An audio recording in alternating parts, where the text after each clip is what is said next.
Sopir mengantuk pickup membawa ikan tabrak truk.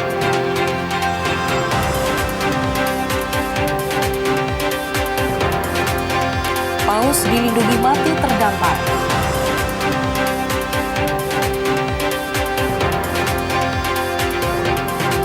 Punya program makan mandiri sekolah tolak MBG.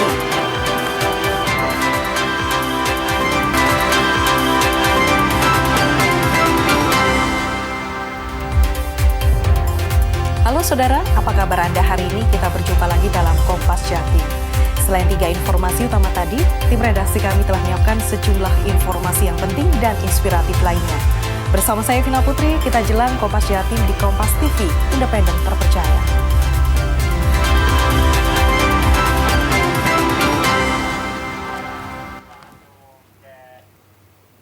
Sorotan pertama kami buka dari Jember, Jawa Timur. Pengemudi mengantuk, sebuah pickup bermuatan ikan menabrak truk di Jalan Nasional Jember. Pengemudi pickup terjepit mengalami luka parah dan patah tulang lengan kanan. Muatan ikan sempat menjadi rebutan warga yang berada di lokasi.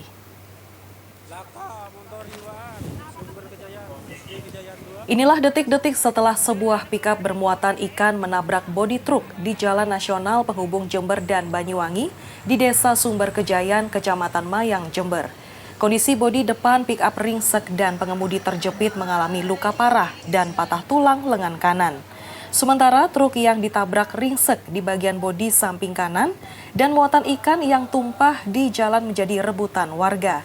Hasil olah tempat kejadian perkara, pengemudi pickup bermuatan ikan dari Jember, tujuan ke Banyuwangi melaju dengan kecepatan tinggi dan sesampai di lokasi tiba-tiba oleng ke kanan dan menabrak bodi truk yang melaju berlawanan.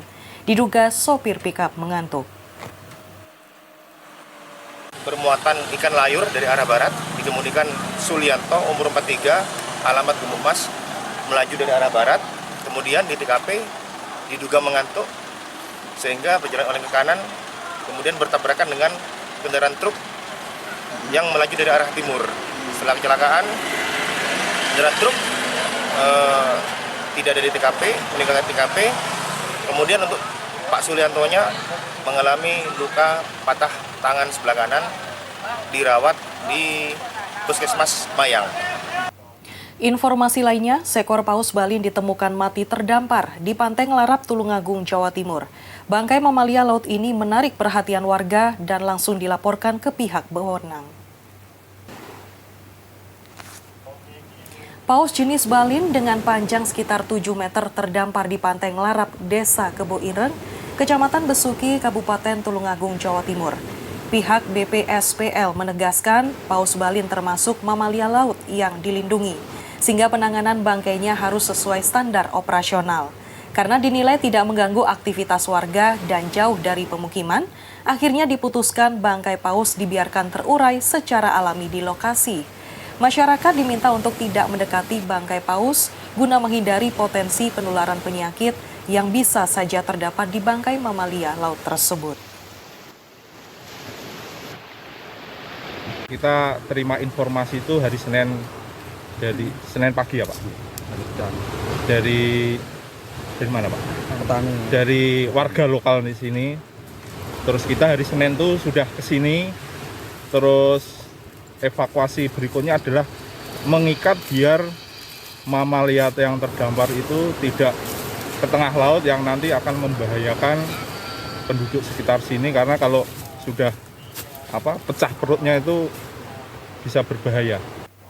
Puluhan warga Kabupaten Malang melaporkan dugaan penggelapan lahan perkebunan yang sudah mereka miliki selama puluhan tahun. Mereka datang ke SPKT Mapolda Jatim didampingi kuasa hukum.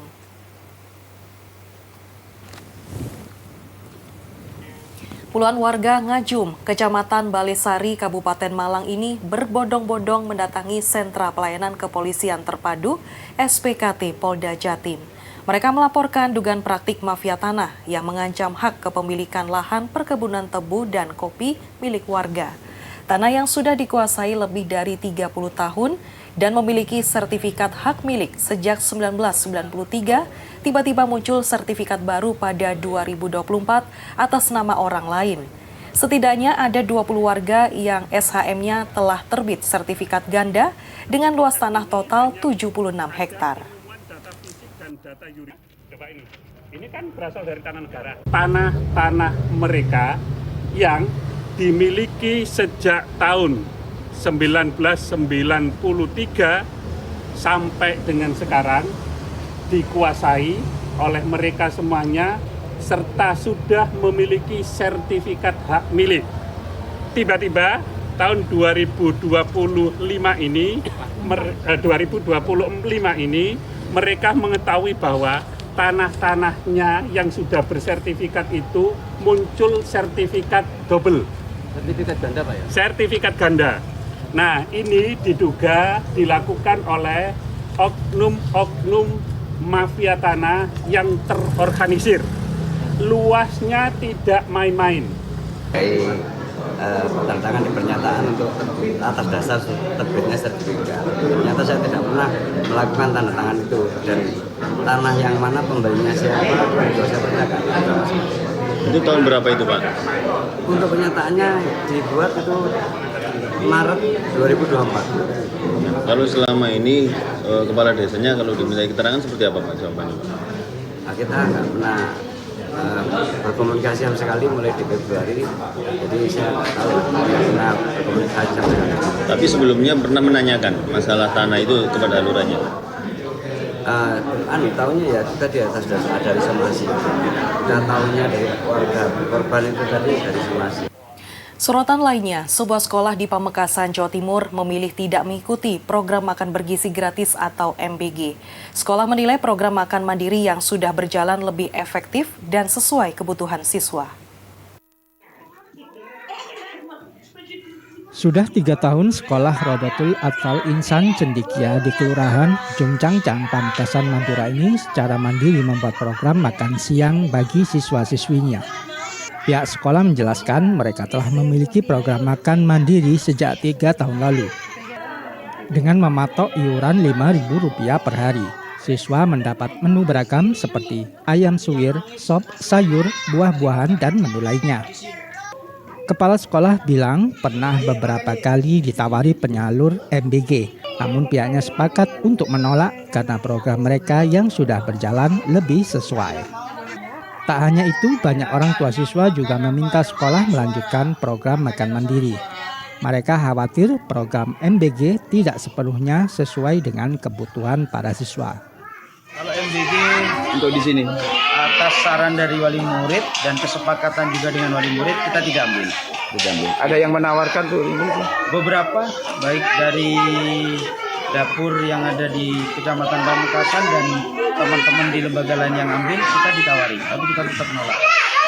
Ada alasannya, Pak? Alasannya karena takutnya tidak sesuai dengan tidak sesuai dengan menu yang ada, yang anak-anak suka begitu. Tapi bukan menolak programnya, Pak ya?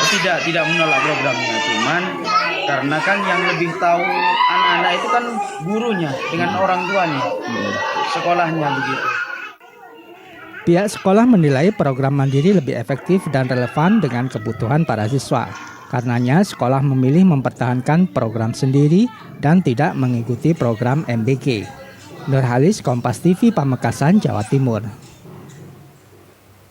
Sementara itu, program makan bergizi gratis MBG di Surabaya tergolong lancar dan telah berjalan selama 8 bulan. Salah satunya di SMPN 13 Surabaya. Meski di awal penyaluran sempat terkendala adanya buah kupas yang cepat membusuk, namun kini jadi bahan evaluasi dan telah diganti dengan buah-buahan lain. Marak program makan bergizi gratis atau MBG yang mengakibatkan siswa sejumlah sekolah di beberapa daerah di Indonesia mengalami keracunan, namun pelaksanaan MBG di Surabaya tidak ada kendala. Salah satunya di SMP Negeri 13 yang berada di kawasan Jemur Sari, Surabaya ini. Penyaluran MBG berjalan lancar. Untuk mengatasi adanya makanan basi dari program MBG ini, pihak sekolah langsung menyalurkannya saat mobil MBG datang. Bahkan siswa bisa langsung mengambil dari dalam mobil MBG yang baru datang. Dari program MBG ini, siswa yang menerima manfaat total ada 927 siswa dari kelas 7 hingga kelas 9. pelaksanaan MBG di sekolah tidak ada masalah, lancar, dan datangnya selalu lebih awal, sehingga kami bisa mengkondisikan keadaannya, dan anak-anak itu makannya lebih fresh. Sementara itu, sejumlah siswa selama mendapat makanan bergizi gratis bilang mereka cukup senang dan antusias terhadap program tersebut. Gimana? Menunya enak ya? Enak, Pak. Enak? Ya. Enak. Doyan apa lapar? Doyan, Pak. Doyan? Iya, Pak. Iya. Sama lapar ya? Iya, enggak. Enggak. Iya, Pak. Jadi hari ini menu favorit ya? Enak banget. Untuk biasanya menu-menu tiap hari beda-beda? Beda-beda. Biasanya itu ayam terus. Program MBG di SMPN 13 selalu rutin dilakukan pengecekan oleh siswa, mulai dari bau hingga rasa. Jika ditemukan adanya makanan yang tidak layak, maka tidak boleh dikonsumsi dan langsung diganti dengan makanan lain. Misbahul Munir, Kompas TV Surabaya, Jawa Timur. Guna menekan harga pangan yang terus naik, Pemprov Jatim terus menggelar pasar murah di sejumlah wilayah. Gubernur Jawa Timur Khofifah Indar Parawansa turun langsung meninjau kegiatan pasar murah guna memastikan harga terjangkau bagi warga. Berbagai upaya dilakukan Pemprov Jawa Timur untuk menstabilkan harga pangan. Salah satunya melalui pasar murah yang digelar secara berkelanjutan di berbagai kota dan kabupaten di Jawa Timur. Gubernur Jawa Timur Khofifah Indar Parawansa menegaskan pasar murah ini bertujuan untuk mendistribusikan kebutuhan pokok dengan harga lebih terjangkau dibandingkan dengan harga di pasaran. Sebelumnya kami di Jombang, hari ini kita di daerah Bubutan, Legundi, ya. Sebetulnya prinsipnya adalah bagaimana keterjangkauan masyarakat terhadap pemenuhan logistik terutama sembako itu bisa memenuhi kebutuhan rumah tangga mereka. Sejumlah warga mengaku senang karena adanya pasar murah ini bisa membuat mereka menghemat uang belanja. Sementara itu, melalui pasar murah ini, Pemprov Jawa Timur berharap harga pangan bisa stabil, sekaligus membantu masyarakat mengurangi beban pengeluaran sehari-hari. Hilmi Ardianto Fani, Kompas TV Surabaya, Jawa Timur. Rayakan Maulid Nabi, kirap gunungan pecahkan rekor muri. Sesaat lagi informasinya, tetap di Kompas Jatim.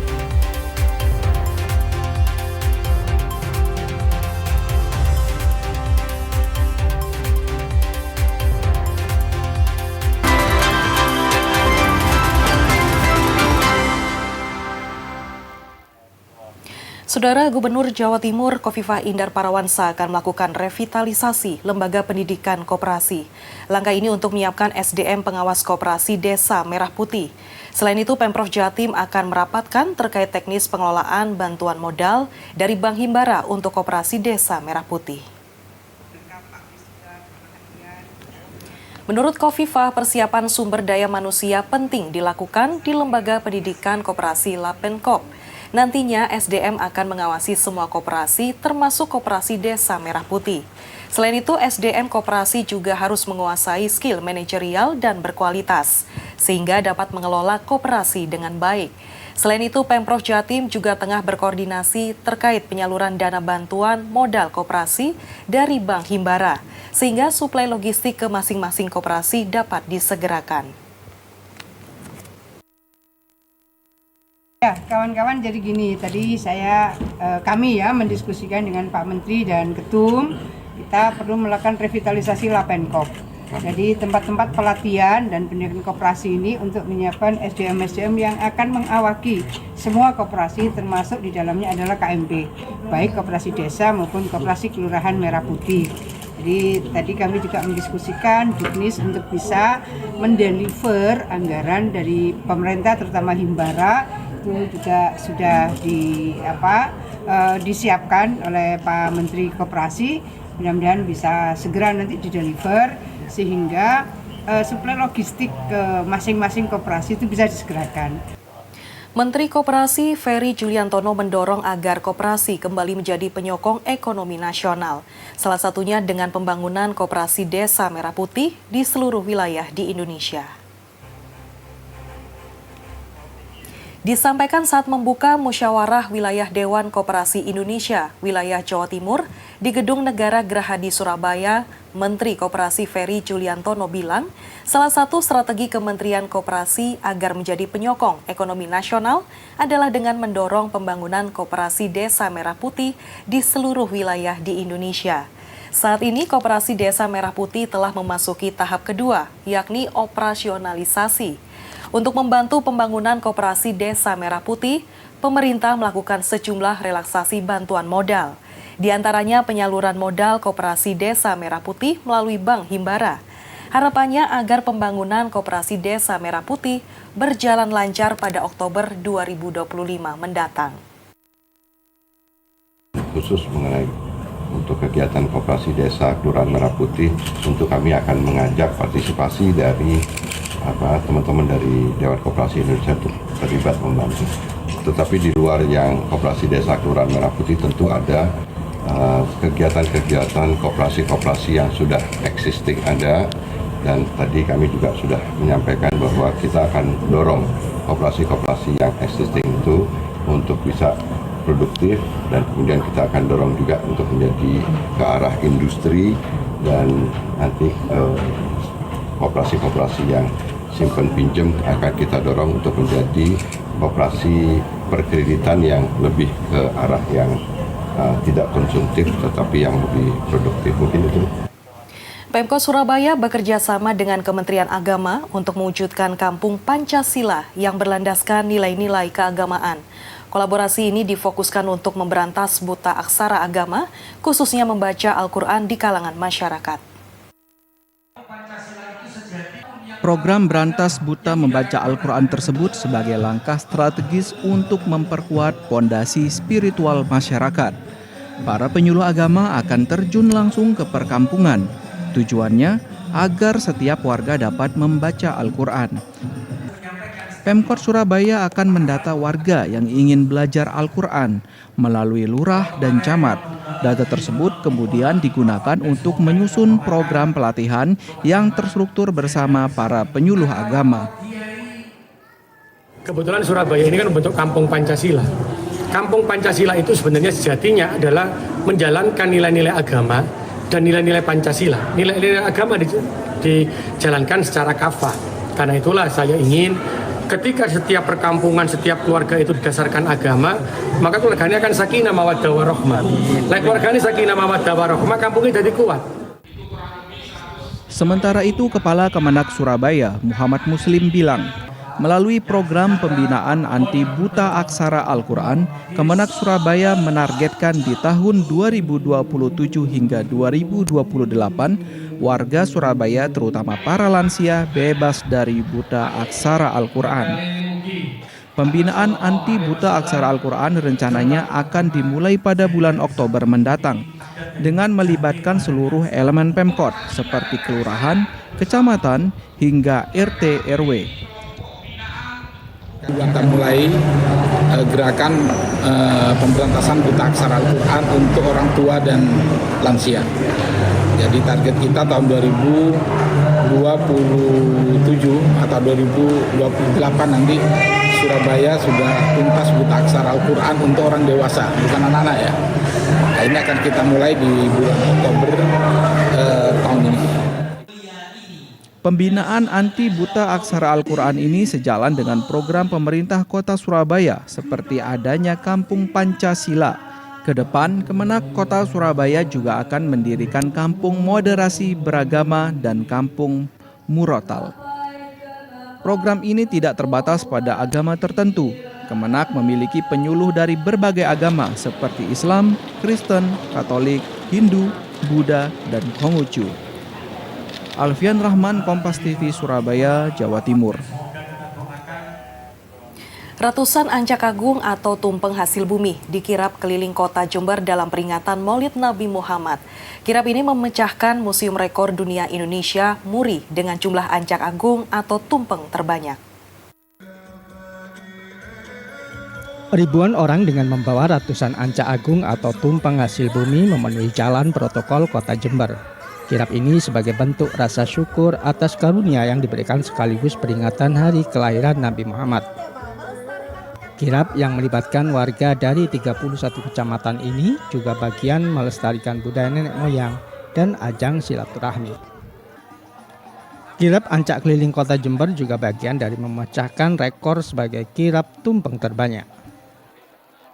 Karena sekarang adalah hari kelahiran Nabi kita, Nabi Muhammad SAW, kebetulan pas bulan Maulud ya, jadi kita merasa kecintaan kita kepada Rasulullah dan juga Allah karena yang menciptakan kita semua, jadi membuat ancak agung berlafal Allah dan juga Muhammad. Antusiasme warga pun terlihat selain bentuk kecintaan terhadap Nabi Muhammad sekaligus juga pelestarian budaya adat istiadat. Itu ada 99 gunungan ya, sehingga kami dari Museum Rekor Dunia Indonesia hari ini mengumumkan sekaligus mengesahkan bahwa parade ancak dengan terbanyak 449 ini nanti akan resmi tercatat di Museum Rekor Dunia Indonesia sebagai rekor yang ke 12.400. Dan kami akan menganugerahkan piagam penghargaannya kepada pemrakarsa dan penyelenggara, yaitu pemerintah Kabupaten Jember. Sementara itu, kegiatan ini memecahkan Museum Rekor Dunia Indonesia ke 12.400 dengan jumlah ancak agung atau tumpeng terbanyak sebanyak 449 buah, melebihi rekor sebelumnya sebanyak 99 tumpeng di Kabupaten Demak, Jawa Tengah. Ratusan ancak agung selanjutnya direbutkan warga yang dipercaya membawa berkah bagi yang mendapatkannya. Hernawan Mustika, Kompas TV, Jember, Jawa Timur. Menikmati perpaduan unik rujak soto. Usai jeda informasinya, tetap bersama kami di Kompas Jatim.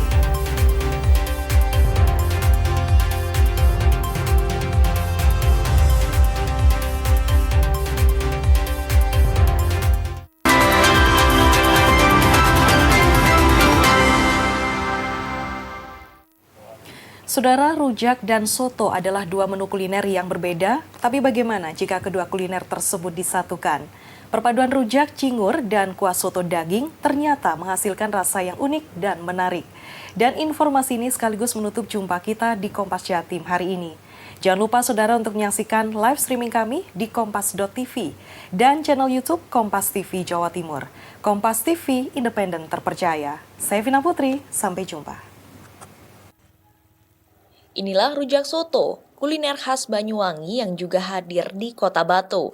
Warung Rujak Burini adalah salah satu warung rujak soto yang tak pernah sepi pembeli.